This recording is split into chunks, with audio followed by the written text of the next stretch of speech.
लफ्ज़ और कहा तो जुबान खींच लूंगा। ताकि तुम्हारे वकार में कोई कमी ना आए। लो फोन लो। तुम्हें ऐसे समझ नहीं आएगी। लेकिन इसे तुम्हें खुद फाड़ना होगा मीरा। जैसे कि हया को पहले ही से पूरा यकीन है कि मीरा प्रेग्नेंट नहीं है और वो सिर्फ और सिर्फ ऐसा होने का बहाना कर रही है और झूठ बोल रही है, इसलिए ही वो उसके कमरे में जाएगी और वहाँ पर तलाशी लेकर कोई ना कोई ऐसी बात ढूंढ निकालने की कोशिश करेगी जिसकी वजह से वो मीरब को झूठा साबित कर सके। जब वो उसके कमरे में जाएगी तो वहीं पर ही वो कॉन्ट्रैक्ट पेपर उसके हाथ में आ जाएगा।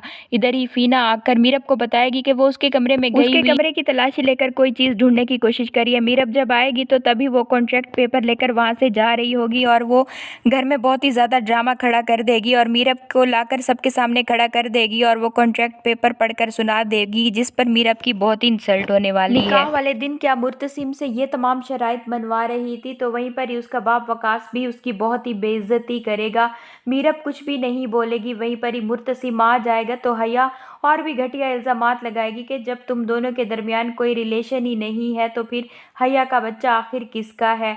तो वहीं पर ही मुर्तसिम उसकी बहुत ही ज़्यादा बेइज्जती करेगा और उससे कहेगा कि अब अगर तुमने एक लफ्ज़ भी अपने मुंह से निकाला तो मैं तुम्हारी ज़ुबान खींच लूँगा। मुर्तसिम गुस्से में वो कॉन्ट्रैक्ट पेपर घर के तमाम ही लोगों के सामने फाड़ देगा और इस तरह से वो मीरब को झूठा बिल्कुल भी साबित नहीं होने देगा।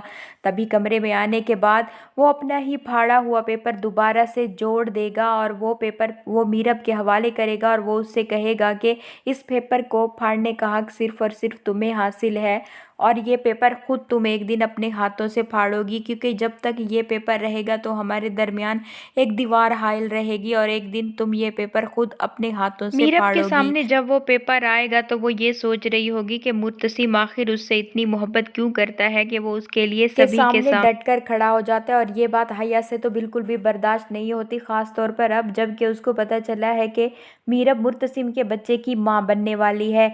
ये सच अभी तक खुलकर तमाम लोगों के सामने नहीं आया होगा, इसलिए ही हया मीरब को सीढ़ियों से गिराने की कोशिश करेगी। पहले तो वो ऑयल की बोतल लेकर आएगी और चाहेगी कि उसको सीढ़ियों पर गिरा दे ताकि मीरब वहाँ से फिसल कर गिर जाए, लेकिन तभी उसके हाथ में मीरब का मोबाइल लग जाएगा और वो मोबाइल लेकर सीढ़ियों के ऊपर भागेगी और कोशिश करेगी कि मीरब उसके पीछे आए और किसी तरह वो सीढ़ियों से नीचे गिर जाए। और ऐसा ही होगा।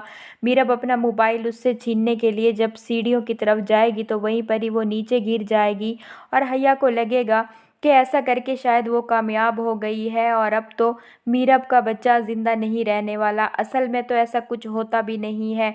वहीं पर ही माँ बेगम आ जाएंगी और वो हया की बहुत ही ज़्यादा इंसल्ट करेंगी। जब माँ बेगम और मुर्तसिम को हया की इस गंदी हरकत के बारे में पता चलेगा तो क्या वो दोनों हया को इस हरकत के लिए माफ़ कर पाएंगे। जैसा कि मुर्तसिम तो पहले ही हया की बहुत ही ज़्यादा इंसल्ट कर चुका है, क्या वो उसको माफ़ करेगा।